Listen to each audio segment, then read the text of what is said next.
honestly. And there's so many dimensions to parenting. Every time you can plug into some wisdom or some insight, you want to take advantage of it, because the better you are at parenting, the better the future you're going to produce. Because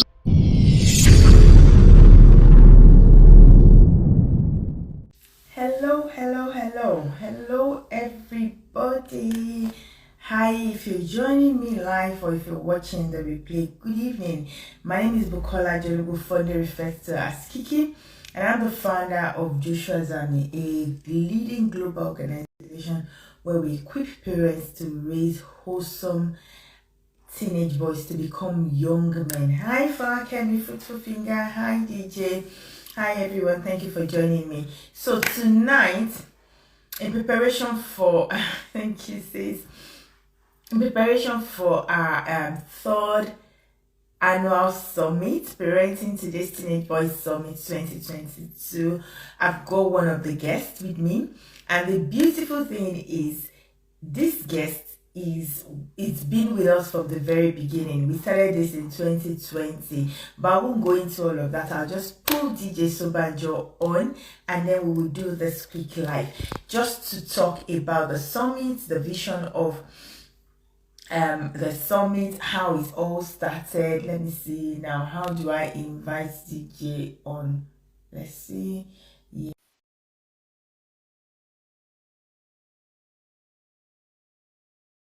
I just sent an invite. Oh yeah, no matter how often or how many times you do these things, it's still kind of struggle sometimes. there we go. Awesome, DJ, welcome. Thank you so much. How are you doing? Good to be here. Good to be here. Very well. Thank you so much. Thank you. You've been an amazing support, I must say. You know, when you're doing things, and there are some people that you know that irrespective, when I look behind me, they're DJ, you're one of them. You're one of them. And I must confess that, you know what, there are times that the journey gets tough. Mm. There are times that the journey gets tough. Oh, is that my network? Okay, yeah, I'm back now. Also, yeah, there are times the journey gets tough. There are times the journey gets blurry, and you're wondering, oh God, what have I gotten myself into? But hey, world, DJ is one of those people I pick up the phone and call. And you know what? When I just want to talk, I just want to rant, I just need somebody to hear me out, how I'm feeling, particularly around when it comes to Joshua's Army.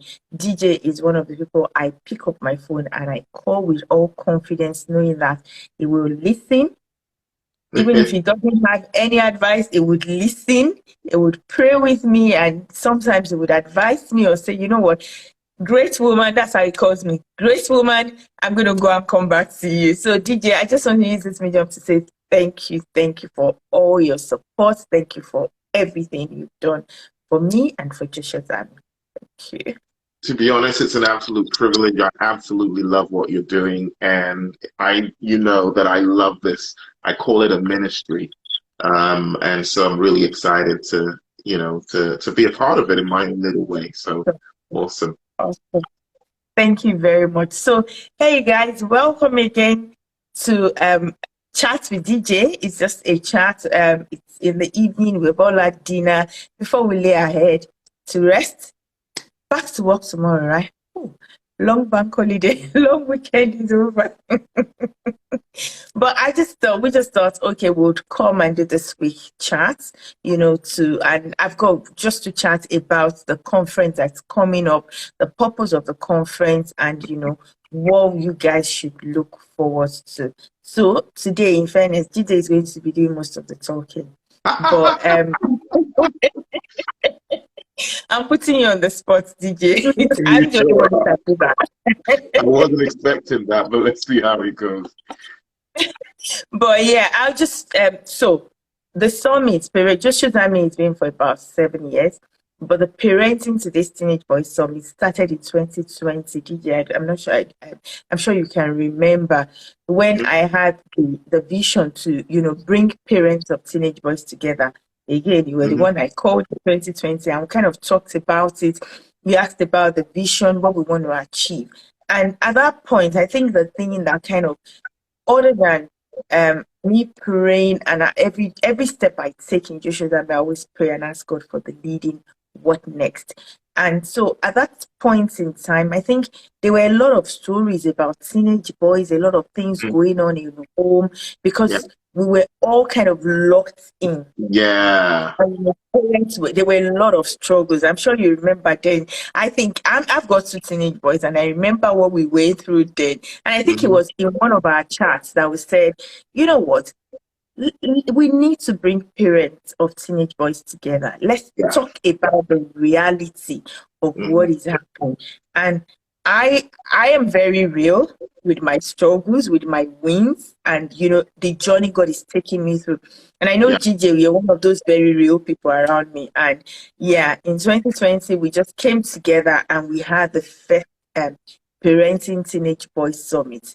Yeah. Can you remember that, DJ? Do you want to talk a bit about your experience there? Yeah, I do remember. I mean, I was brought in to speak, and I think I learned a lot from the speakers myself. It was an interesting time because it was the lockdown, and it was a time where, it was a difficult time for everybody. It was a difficult time for the teenagers. It was a difficult time for the parents. We have this close proximity. Nobody wanted to be stuck at home. To then be stuck at home with your parents or with your kids, and everything that, that happened with that made it a really challenging time.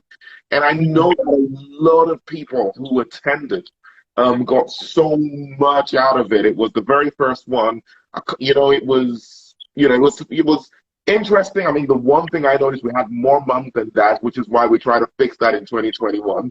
And we had a lot of moms, we had fewer dads. And I was like, we need the dads. And so in 2021, we did everything we could to make sure the dads plugged into it and to just benefit, because it was just, and I know that I did a special session specifically for dads in 2021. Yeah, so it was, I mean, I've jumped to 2021, I do apologize. You talked about 2020. So it was really phenomenal events, some amazing speakers, the insights, from a spiritual, from a pragmatic perspective. It was all really, really great. And to be honest, I mean, parenting is a really complicated thing. It really is complicated. There's no school of parenting, and if there's any school of parenting, I advise you not to attend, because it's a super complicated thing, honestly.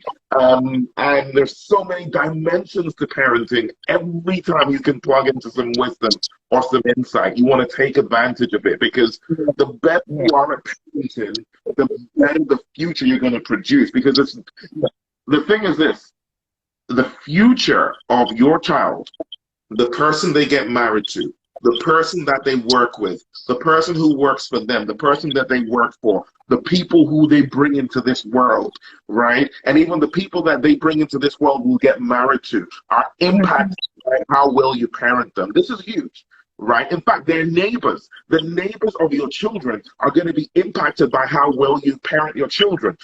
That is how huge the responsibility is. It's kind of scary when you think about it. The responsibility of parenting is huge, and it's scary, because you're just impacting that individual, you're impacting a lot of other people, depending on how right or wrong we get it. And that should make us humble, first of all. It should make us really, really humble, knowing that it's a huge responsibility and we really don't have a lot of expertise, And so the desire to want to learn, let's stop doing what our parents did. It didn't work for us. So if it didn't work for us, it's not going to work for our kids. That's the truth. Let's put it out there, first of all. Oh, my parents did this. Yeah, and are you perfect? No, you're not, right? And so we need to keep on learning about how we can be better parents, because it's just not just for our children, but for them, but also for everybody who will relate with them or come in touch with them in one way or another.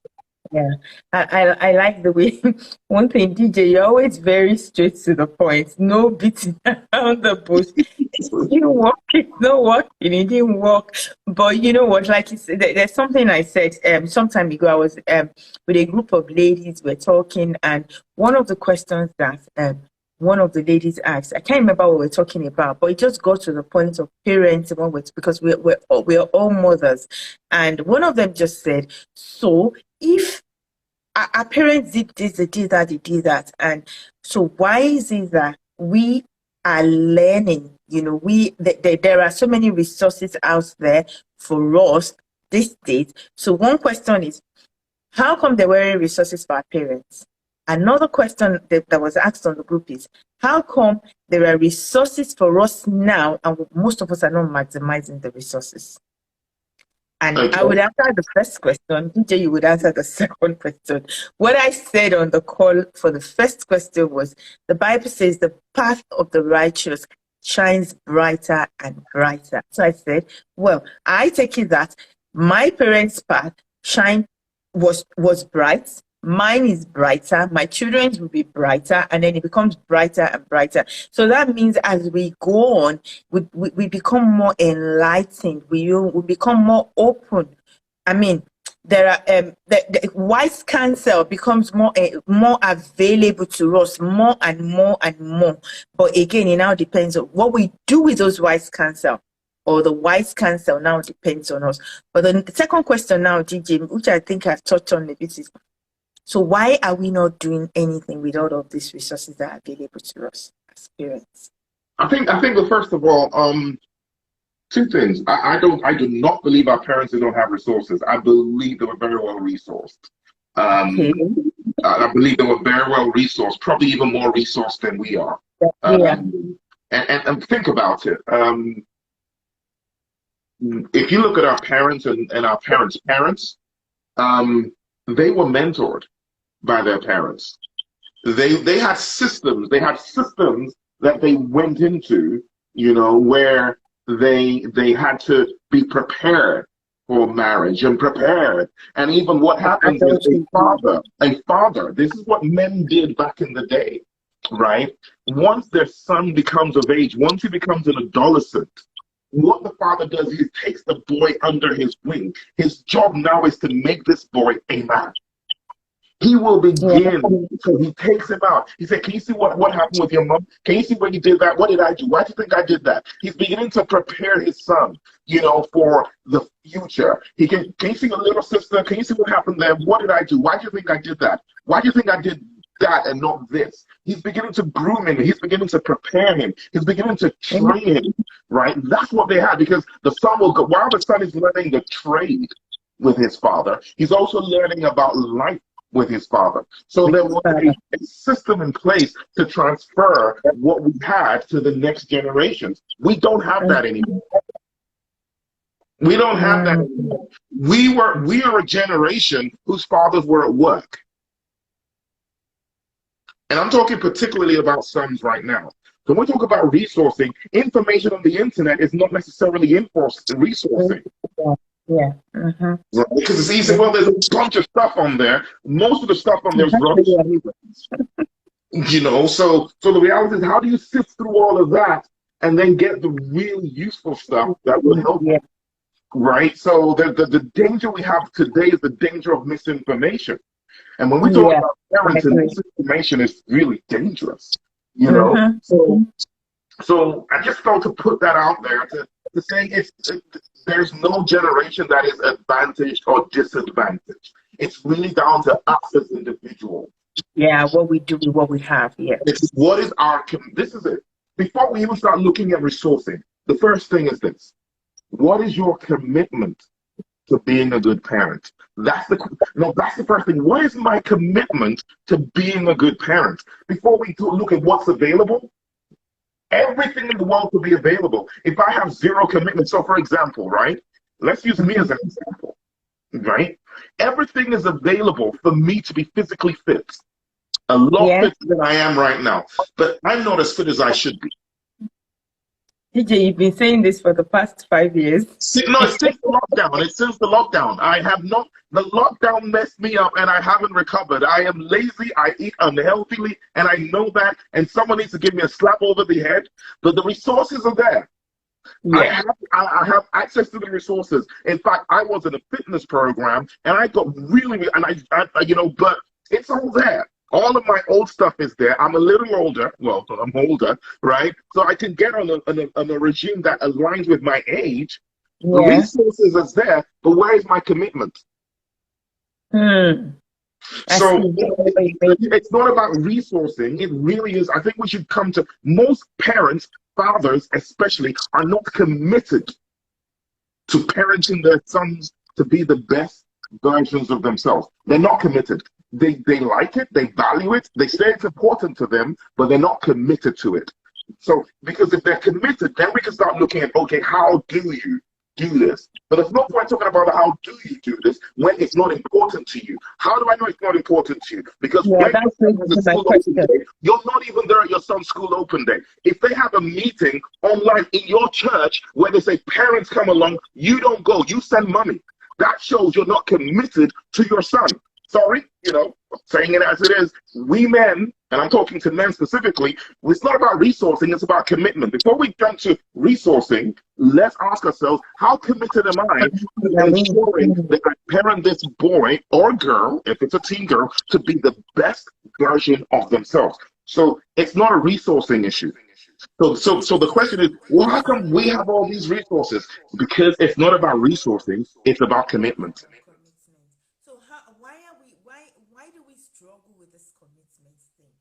Why do we struggle with the commitment? Because good question. Why? I don't know, but I'll share what I think, right? Because I'm not going to pretend like I have all the answers, okay? Yeah, What I think, what I think is one of the reasons why is because we're distracted. We're distracted. We go through a school system. Look at it this way, right? Our parents had a role to play in this, and I'm not blaming them. I'm just saying we've got to look. We went through a system. Look at the program that prepared us for a job in a business.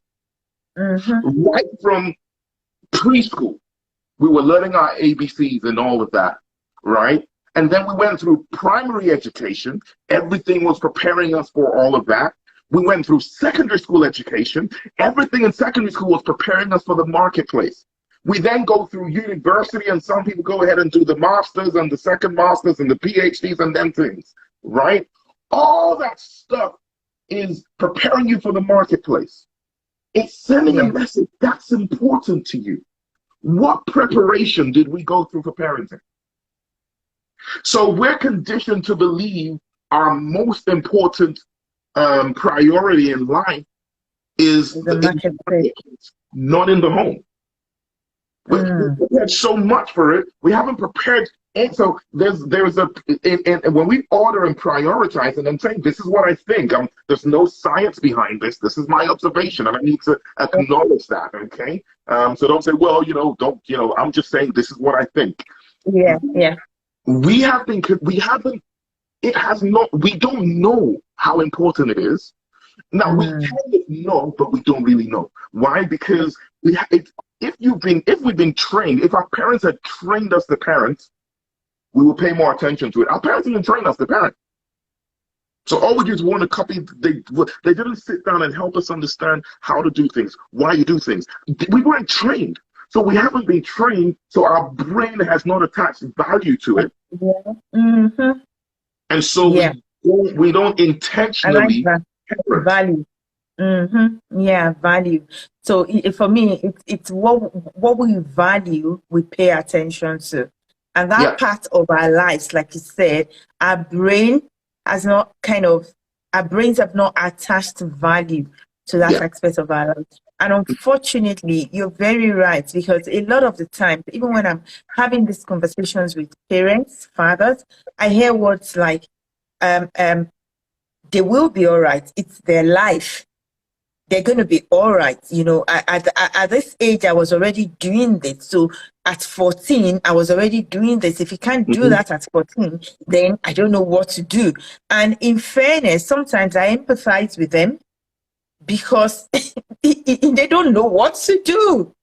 DJ, unfortunately, I've had a father call me and, was saying, Kiki, how do I teach my teenage son sex education?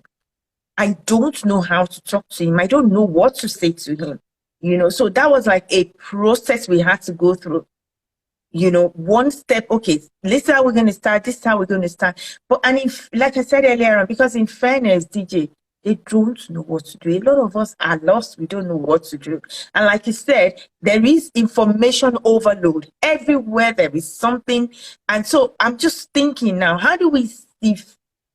Now, I am committed. I value this, but I don't know what to do. What do I do? How do I begin to take that big step? It's really interesting. The person you talked about, the first step is making commitment. Making a commitment to do what, right? Making a commitment to prepare my child to be the best version of themselves they could possibly be. That is a commitment. Now, once you've made the commitment, you then go into the how do I do it. Right. First of all, there's the what, and then there's the what, and then there's the why, then there's the how. So when you go into the how, that's when you start looking for resources. The person who came to you looking for resources. You are the resource. I don't know how to do this. How can I do it? Now, the reality is most daddies won't do that. Yeah. Most of them will just be like, I figured it out myself. They'll figure it out themselves. They'll figure it out themselves. That's, I don't know how that can, and even the money says, how can I have that conversation? I don't know how to have that kind of conversation. And the thing is, you don't do it. And then he's going to go, because we're going to have to figure it out. I mean, I'll ask you, how did you figure it out?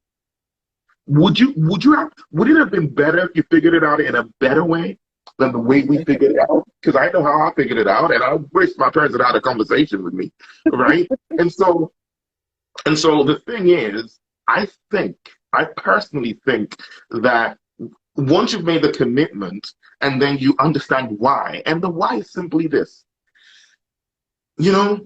This child is full of talents and gifts. They're full of talents and they're full of gifts. And then God has given them to you as a steward of a destiny. It's a massive responsibility. God says to us, you know what? I've got a plan for this person's life. This person, is wonderfully and amazingly made. I put my best inside of this person, and I need this person to go rock planet Earth. But I need to put him or her in an environment that would prepare him or her for the future I have for them. And God gave that person to you. Yeah. Right. You got to understand that person's God's kid. You are just a caretaker. And so, first of all, that should put the fear of God in you. Oh my goodness, I can't mess this up. This is God's king, This is God's child here. I can't mess this up. So first of all, that sense of responsibility and accountability comes into it. Now, how can I prepare this person for their future so that they can live out the awesomeness that God planned for them? So that's the why. It's not your child, it's God's child. You're a steward who God's trusted to groom and prepare them for their future that he has for them. So when you kind of understand that, right, then we start looking into okay, how do I do that? Now, I recommend a few things. First of all, the first thing I recommend is you pray. Why? Because like I said, there's no school of parenting and no two kids are the same. Kiki, you know that. No two kids are the same. What will work for one person and make them the best version of themselves would crush another person. And so that's why we pray. Lord, this child is yours. He said, if any of you lack wisdom, ask of me. I'll give it to you freely. I have no idea. This here, he or she is really confusing me. Give me wisdom to be able to prepare him or her for the future you have for him or her. And we better be praying that prayer from when they're in the belly. It's never too late, but stop praying that prayer from when they're in the belly. From when they're in the belly, I agree with you. And so the first thing is you ask for wisdom. I really do believe you need wisdom. The second thing is you begin to observe them. You've got to pay attention to them. Stop comparing them with other people. Just spend some time after you've prayed. Start to understand what makes them tick. I was having a conversation with a couple people yesterday, right? And what I said was, there's some people. You put them in a competitive environment, it brings out the best. For some people, when there's people ahead of them, it stretches them. For some people, when they are ahead, they're at their best. When people are catching up with them, they kind of slack. So, Yeah. understanding, And it and we're becomes all different. Rather than trying to change someone, why don't you just find out what makes them work and then put them in the environment that brings out the best in them?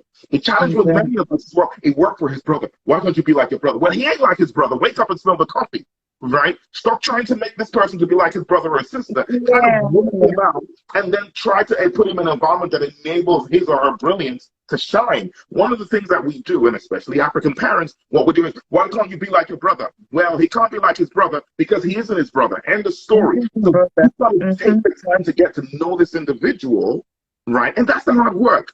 It's hard work to study and learn. It's studying and learning. It's studying and learning. It takes patience, right? And getting to understand the individual. And a lot of times we just want to just use the one, just one size cookie cutter, one size fits all kind of thing. It doesn't work with people. And sometimes it's sorry to say, from my own experience, it's laziness that makes us want to use one size fits all for everybody. It's really laziness as far as a parent that sometimes I'm like, okay, I need to call myself back, to the reality that even though both of them are boys, there's just a year between them. They're very different, very, very different. Sometimes I'm like, okay, hang on here. And somebody once told a story that, when she was talking to her son, when her son is talking to her and she's nodding and nodding and nodding, as far as the boy is concerned, she's listening. Don't know. Is this the wrong way around? Yeah, I think so. Yeah. Okay. Now, okay. Nah, you're not going to see it. Okay, let me just do this. I'm going to try and make this work. While you do that, one of the things when you were talking about the sense of does this make sense now? Work here, yeah. Work. Now, the thing is this: when people are leaving home in the morning, when they're going to the office, they say they're going to work. They're going to work. So they finish work and then they come back home to rest, relax. Rest. Therein lies the problem. You're not going to work, you're going to your job. You're going to go and work your job. When you go back home, you're going back to work. You see, parenting is work. And the same way going to your job is going to work, when you come back home as a parent, you've got to realize you're going to do another job. Work at home. And it's because you say it's laziness. Sometimes it's not laziness. We just don't appreciate the fact that we've got to work this thing. We don't, because if we knew, if we had the same mindset when we're going into the office, when we're going back home, we would be more intentional. We'll be sitting down and be working out, the same way looking, how do I relate with this team member of mine, because he's different from that one. We spend more time getting to, if you're a manager, you spend more time getting to understand the individuals you manage and how to adapt your style with them than you spend trying to understand the children you birth and trying to adapt your style with them. Because you know that at work, at the job, it's work, but at home, it's just my kids. No, it's work. And the work is grooming them for their future. It's not just fitting them so they get fat and taller and then their voices break and you kick them out the house. No, it's grooming them for their future. It is work. The work at home is more important than the one in the office, the one you wake up to. Yeah. Because you can leave one office if you mess up and go someplace else. You can't leave those kids if you mess up and go look for some other kids. I wish that could, but you can't. Right? So, yeah. I agree with you, DJ. Awesome, thank you. I was just going to say that, earlier on when you were talking about sense of responsibility and accountability, what came to my mind, and I wrote it down here, is parable of dollars. What are you doing with the treasure that has been given to you? Some of us are just burying them and not paying attention to them. Some of us are working hard to be sure that, okay, I'm responsible for this. Somebody is giving this to me to be responsible, to be a steward, and then I've got to give accounts of whatever I do with this treasure to the person that has given it to me. And I think that's so profound that I say that a lot of the time when we're talking about parable of dollars, we're talking about money. But if we really look at it, it's the treasures that God has given to us, which includes our children. Paying attention, be deliberate with the responsibility, knowing that one day we would give account. And Yeah. I don't want to stand before God and say, no, I And don't want to do that. you know the funny thing is every single parent has what it takes to groom their child. I really believe Yeah, that. We all have what it takes to groom our children. that's what we're Because given. if God didn't reckon that we could, right? Don't We're you not know people who have sex and don't have kids? mm.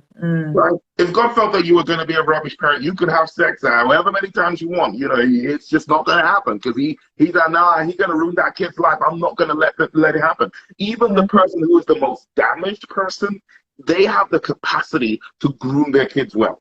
I put that out there because Yeah, God won't be putting anybody in a home with some idiot. So even yeah, the most damaged person has the potential that's if the they take responsibility.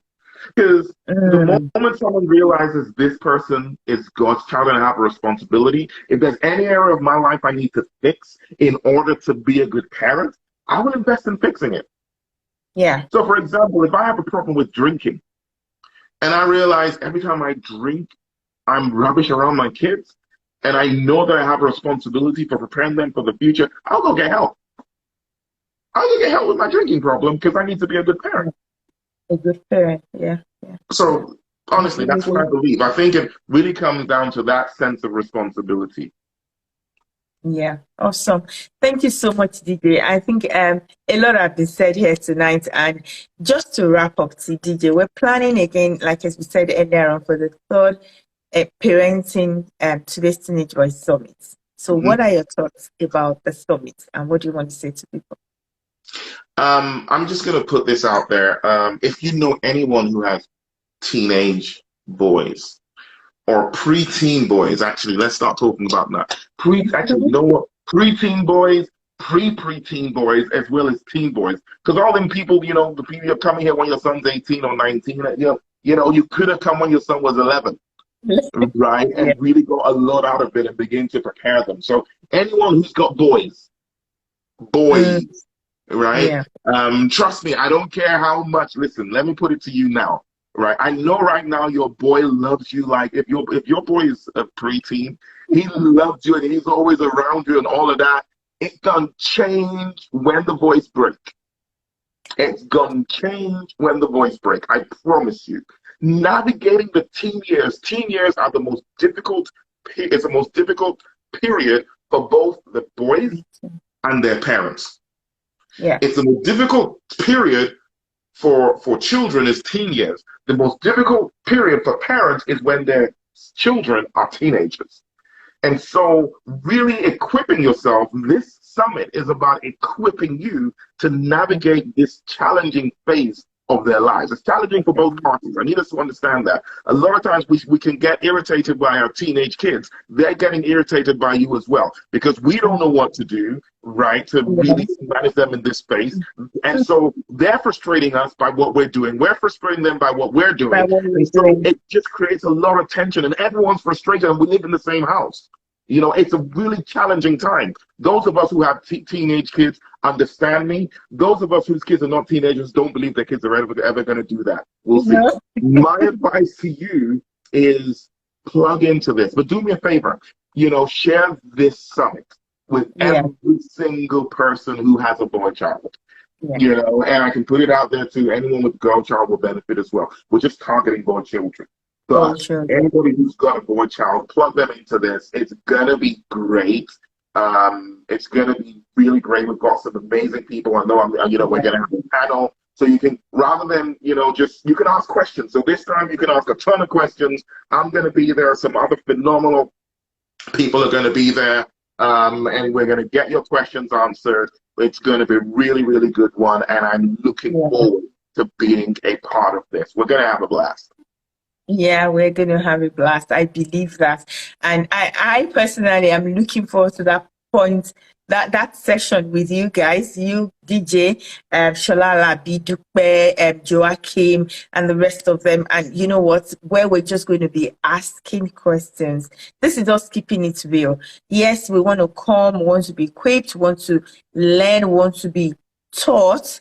But I love that part where we're able to ask real life questions to say, you know what, DJ, you've got a 17-year-old, I mean, a 14-year-old, I've got a 19 and a 20-year-old. These are my challenges. These are the things I went through. This is how I navigated it, because we're meant to learn from each other as well. And I'm really looking forward to it. Thank you very much, DJ, for always being there for us at Joshua Army. In fact, you are one Absolute treasure pleasure. we got. And you are one treasure we got, and we're responsible, and we will be accountable. It's you know what I mean, Kiki. You know how much I love what you do. I love your commitment to this, and we're gonna have a really good time. I just want to, you know, parents, show up, spread the word, and show up. Those are two things I say: spread the word, show up. Spread the word, show up. That's it. And let's have a wonderful time together. Thanks, Kiki. Yeah, thank you. So the summit is starting on Thursday, the 22nd by 7 p.m. 7 p.m. on Friday, the 22nd, and then 5 p.m. on Saturday, the 24th. And we look forward to having you join us. DJ will be there, I will be there, and a host of other speakers, a host of other parents. Already, when I checked today, we have over 200 parents registered already. So we want you to be there. We don't want you to lose out. And that's why we're here inviting you. Let's come together. Let's learn together. Let's equip ourselves to raise the next generation of wholesome men. And we will win. I believe that. Thank you so much, DJ, for your time. Thank you so very much. Take care. Yeah, thank you. Bye, everyone. Have a lovely work week and enjoy your evening. Bye.